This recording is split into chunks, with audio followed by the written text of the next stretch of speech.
F वायचा first chapter start करणार आहोत. थोडंसं एका मिनिटात तुमचं स्ट्रक्चर कसं असतं ते समजावून सांगतो, कारण 12वी पर्यंत आपण फक्त अकाउंट सब्जेक्ट बघत होतो. इथे एफ वायला तुम्हाला फिनान्शियल अँड कॉस्ट अकाउंटिंग असा सब्जेक्ट आहे. त्यात तुम्हाला अकाउंट आणि कॉस्टिंग लक्षात घ्या. अकाउंट हा एक सेपरेट सब्जेक्ट आहे.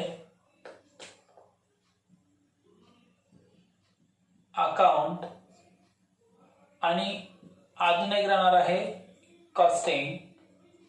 तर हे दोघं तुम्हाला एकत्र दिलेले आहेत एफ वाय मध्ये. तुम्हाला याच्यावर 3 टॉपिक सॉल्व्ह करायचे आणि कॉस्टिंगचा एक टॉपिक सॉल्व्ह करायचा आहे पेपरमध्ये. बाकी थेअरीचा विषय पण असतो. एकूण 60 मार्कांचा पेपर आहे. मग आपण आता बाकी अकाउंटचा सोडून आपण कॉस्टिंगचा जो एक टॉपिक आहे तो आपण एक टॉपिक इथे ऑनलाईन स्टडीमध्ये कंप्लीट करणार आहोत. तर अकाउंटचा जो भाग आहे, सिलेबस जो आहे तो सर्व तुम्हाला मी ग्रुपवर सेंड करून देईल. फक्त आता लक्षात घ्या, आपण कॉस्टिंग जे आहे ते कॉस्टिंग आपण स्टार्ट करू. तर आता कॉस्टिंग मध्ये कोणता भाग आहे बघा. कॉस्टिंगचा अर्थ काय होतो? कॉस्ट म्हणजे किंमत. कॉस्ट म्हणजे किंमत. म्हणजे हे कॉस्टिंग जो एक सेपरेट भाग आहे त्यातला आपण हा भाग शिकत आहोत. तर बघा, आपण जो यातला एकच चॅप्टर आहे तो आहे कॉस्ट शीट. खूप इंटरेस्टिंग आणि एकदम सोपा टॉपिक आहे कॉस्ट शीट. कॉस्ट शीटचा अर्थ होतो किंमत पत्रक. कॉस्ट शीट म्हणजे किंमत पत्रक. काय असतं अगोदर हे मी क्लिअर करून देतो आणि मग आपण पुढे कंटिन्यू करू. किंमत पत्रक म्हणजे काय? जेव्हा कंपनीमध्ये एखादी वस्तू बनवली जाते तर ती वस्तू त्या कंपनीने बनविताना त्यात काय काय खर्च केलेला आहे आणि ती वस्तू त्यांनी मार्केटला किती मध्ये विकायची, तर हे पूर्ण शोधून काढण्यासाठी हे कॉस्ट शीट बनवलं जातं. परत एक वेळा सांगतो, जर समजा एका कंपनीमध्ये ती कंपनी कूलर बनवत आहे. मग आता कूलर बनविण्यासाठी तर त्या कंपनीला ज्या वस्तू लागणार आहेत, ज्या वस्तू लागणार आहेत, जसं आता बघा कूलर जर बनवायचं असेल तर सगळ्यात पहिले त्या कूलरमध्ये जी सगळ्यात पहिले मोटर असेल ती मोटर लागेल. त्यानंतर त्यातले पंखे लागतील. त्यानंतर प्लॅस्टिक लागेल. त्यानंतर वरतून कोटिंग लागेल. मग हे सर्व प्रकारचं जे काही साहित्य यांना लागणार आहे त्याला आपण म्हणतो रॉ मटेरियल, कच्चा माल. त्यांना कच्चा माल लागतो. मग हा कच्चा माल लागल्यानंतर त्यांच्याकडे कच्चा माल आल्यानंतर ती वस्तू ऍक्च्युअल बनेल कुठे? फॅक्टरीमध्ये. मग याच्यामध्ये फॅक्टरीचे खर्च ऍड होतात. फॅक्टरीचे खर्च ऍड झाल्यानंतर याच्यामध्ये ऑफिसचे खर्च ऍड होतात. ऑफिसचे खर्च ऑफिशियल, आता फॅक्टरी जर चालवायची आहे तर यांच्याकडे ऑफिस पण असतं. मग ऑफिसचे खर्च ऍड होतात. ऑफिसचे खर्च ऍड झाले तर फक्त वस्तू फॅक्टरीमध्ये बनवून कंपनीचं काम संपत नाही, तर तो माल त्यांना मार्केटपर्यंत पोहोचवायचा असतो. म्हणजे सेलिंग साठीचा खर्च त्यामध्ये पुन्हा ऍड होतो. आणि सेलिंगचा खर्च ऍड झाला की मग तोपर्यंत त्यांना जे लहान लहान खर्च लागलेले असतात ते सर्व खर्च त्यामध्ये ऍड करतात. मग निघते टोटल कॉस्ट. आणि ही टोटल कॉस्ट आल्यानंतर मग ती वस्तू त्यांनी किती मध्ये विकायची किंवा प्रॉफिट किती ऍड करायचा हे ठरलं जातं. तर हे सर्व जे आपल्याला शोधायचं आहे ते ह्या कॉस्ट शीट मध्ये बघायचं असतं. याच्यामध्ये काय काय बेनिफिट आपल्याला मिळणार आहेत बघा. याच्यामध्ये काय काय सापडतं की जी वस्तू कंपनी बनवते ती वस्तूची सेलिंग प्राइस आपल्याला सापडते.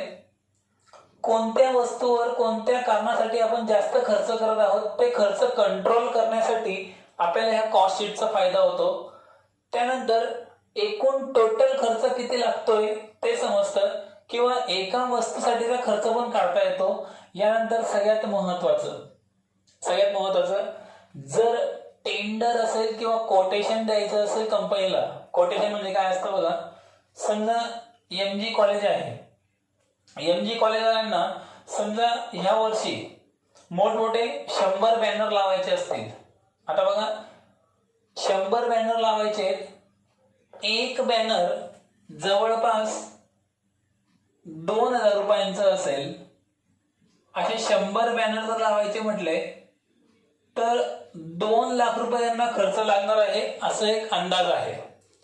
मग आता एवढा मोठा खर्च जर हे करणार आहेत 8 दिवस 15 दिवस 1 महिन्यासाठी, तर यांना 100 बॅनर लावण्याकरता एम जी कॉलेजवाले काय करतील, जे कोणी हा व्यवसाय करणारे व्यक्ती आहेत बॅनर बनवणारे, ते बॅनर बनवणाऱ्यांना एक ऑर्डर काढतील की आम्हाला असे 100 बॅनर लावायचे आहेत, तर तुम्ही किती रुपयापर्यंत हे काम करू शकतात ते आम्हाला हिशोब करून दाखवा किंवा आम्हाला एक अंदाज अमाऊंट सांगा.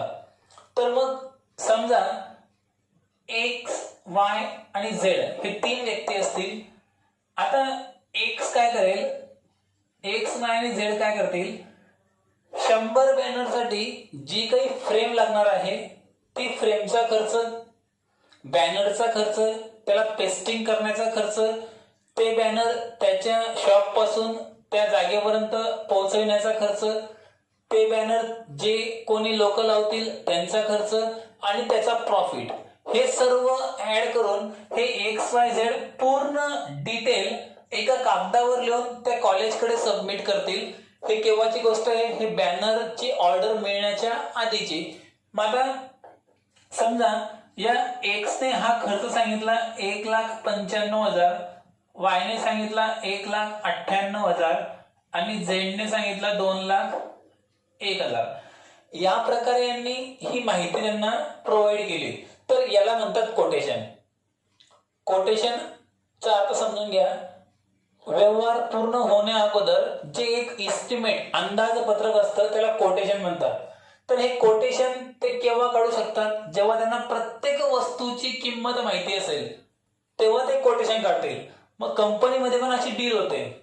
कंपनीला जेव्हा एखादा मोठा प्रोजेक्ट मिळतो तेव्हा कंपनीला समजा आता एखादी सॅमसंग कंपनी असेल आणि सॅमसंग कंपनीला समजा 5,000 टीव्हीची ऑर्डर मिळाली. आता एकच टीव्ही जर विकायची असेल तर ते एक टीव्ही समजा 15,000 मध्ये विकत असतील आणि आता एका टीव्हीची किंमत जर 15,000 रुपये आहे आणि त्यांना आता एक सोबत 5,000 टीव्हीची ऑर्डर जर मिळाली तर ते 15,000 प्रमाणे विकणार का, किंवा जो कोणी यांच्याकडनं घेणारा असेल तो 15,000 मध्ये घेईल का, तो नाही घेणार.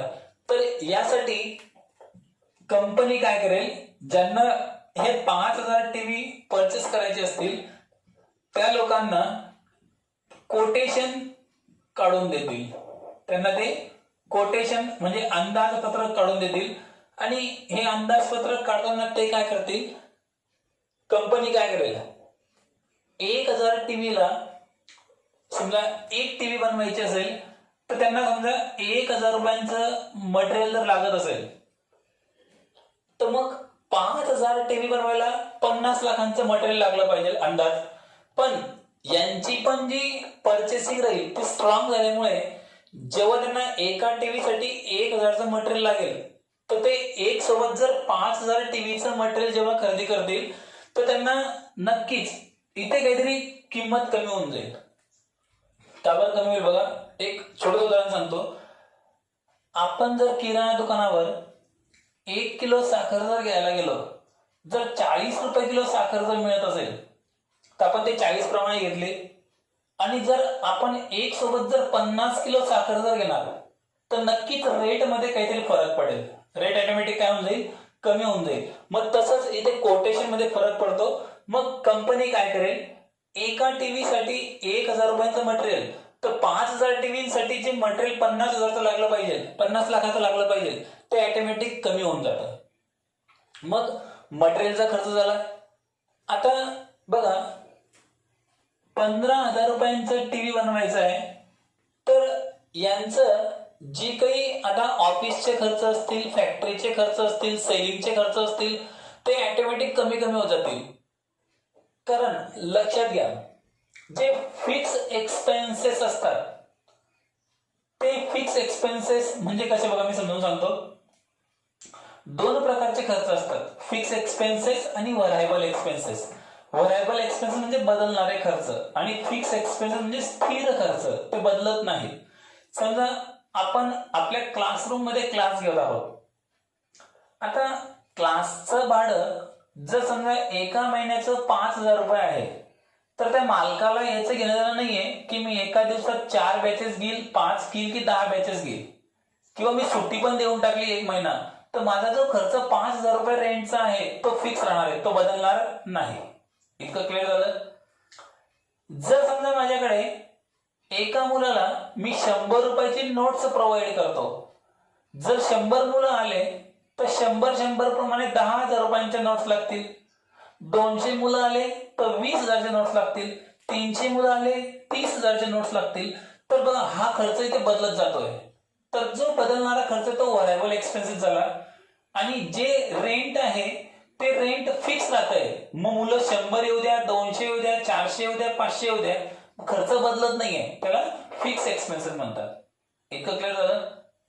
तर मग अशा खर्चाचा इथे बेनिफिट, जो फिक्स एक्सपेन्स असतो तो बेनिफिट कंपनी घेते आणि मग हे कोटेशन ती कंपनी काढून देते. मग हे कोटेशन ते केव्हा काढू शकतात, जेव्हा त्यांच्याकडे कॉस्ट शीट रेडी असेल, जेव्हा ते कॉस्ट शीट बनवणार तेव्हा ते जमेल. मग हे कॉस्ट शीट कसं बनतं याचा फॉर्मॅट आपण आता क्लिअर करणार आहोत. तर बघा याच्यामध्ये 2 फॉर्मॅट आहे, एक शॉर्ट फॉर्मॅट आहे, एक लॉंग फॉर्मॅट आहे. मग अगोदर आपण शॉर्ट फॉर्मॅट समजून घेऊ, लॉंग फॉर्मॅट पण तुम्हाला मी क्लिअर करून देईल. तर काय फॉर्मॅट असतो बघा. सगळ्यात अगोदर इथे डायरेक्ट मटेरियल, मी थोडंसं इथे ड्रॉ करून घेतो कॉलम.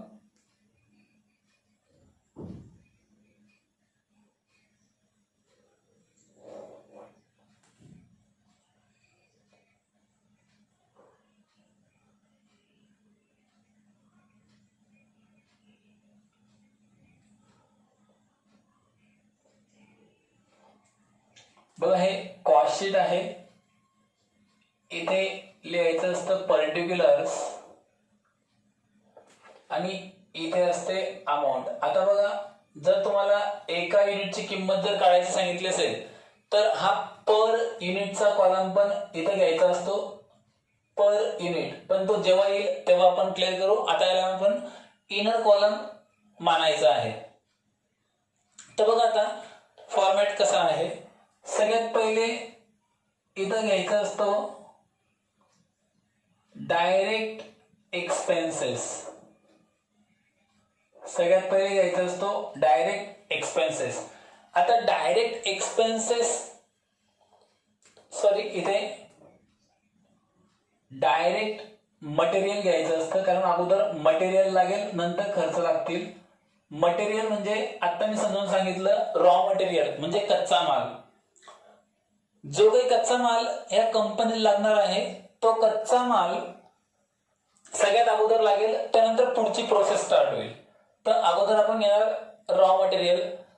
मी तुम्हाला अगोदर सांगितलं 2 फॉर्मॅट आहेत, एक शॉर्ट फॉर्मॅट आहे, एक लॉंग फॉर्मॅट आहे. अगोदर मी तुम्हाला शॉर्ट फॉर्मॅट समजावून सांगत आहे. तर डायरेक्ट मटेरियल घेतल्यानंतर याच्यामध्ये आपल्याला एक्सपेन्सेस ऍड करून घ्यायचे असतात. तर ते एक्सपेन्सेस म्हणजे सर्व प्रकारचे ऑफिसचे, फॅक्टरीचे आणि सेलिंगचे खर्च. तर त्याच्या अगोदर आपल्याला काही एक्स्ट्राचे खर्च पण लागतात. जसं इथे मटेरियल आपण वापरतो आहोत वस्तू बनवण्यासाठी, तर हा पण एक खर्च झाला. आता मटेरियल वापरल्यानंतर पुढचा खर्च, आता डायरेक्ट वेजेस. बघा याच्यामध्ये डायरेक्ट एक्सपेन्सेस इथे ऍड होतात. डायरेक्ट वेजेस, जे पण डायरेक्ट खर्च असतील ते सगळे इथे ऍड होतात. डायरेक्ट वेजेस नंतर डायरेक्ट एक्सपेन्सेस, हे खर्च आपण इथे ऍड केले. आता हे झाल्यानंतर डायरेक्ट एक्सपेन्सेस ऍड केल्यानंतर इथे जी काही अमाऊंट येणार आहे, बघा आता इथे आपण सही अमाऊंट घेतल्या. डायरेक्ट मटेरियलची अमाऊंट घेतली, डायरेक्ट वेजेसची अमाऊंट घेतली, डायरेक्ट एक्सपेन्सेसची अमाऊंट घेतली. तर इथे जी अमाऊंट आली या अमाऊंटला आपण म्हणायचं असतं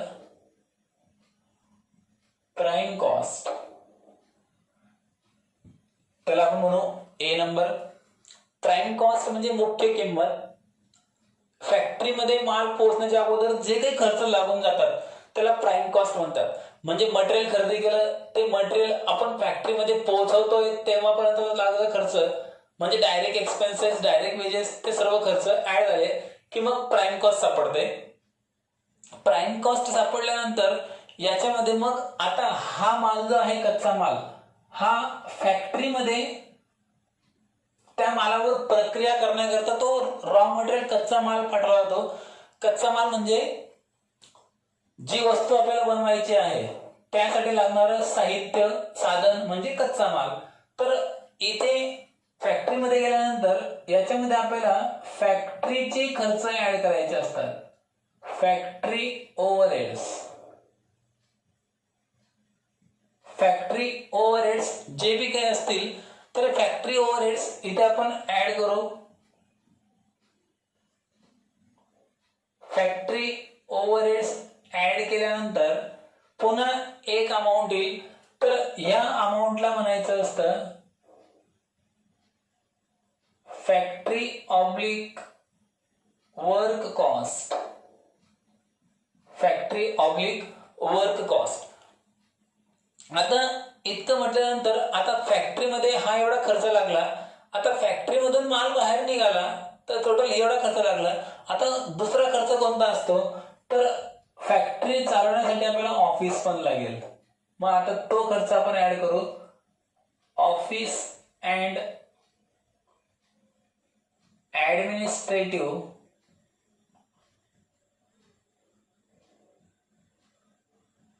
ओव्हरहेड्स.